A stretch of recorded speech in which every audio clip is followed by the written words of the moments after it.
রাতের খাবার পুষ্টি ভাত। এই যে পুষ্টি ভাত, মোচার ঘন্ট আর আলু পেঁয়াজ দিয়ে লঙ্কা দিয়ে ভালো করে মাখা। ওদের মা খাচ্ছে আম পাকা রুটি।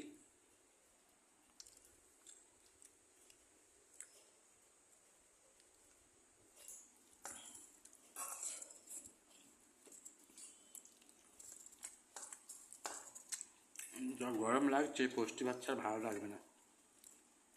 কাঁচা লঙ্কা আছে, আলু ভাতে পেঁয়াজ কুচনো একদম সুন্দর করে বন্ধুরা ভাতের সঙ্গে মাখিয়ে।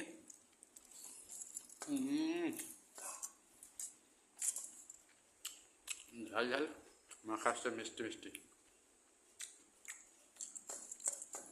এটা মিষ্টি আছে। হ্যাঁ, খুব মিষ্টি। হুম, খুব মিষ্টি।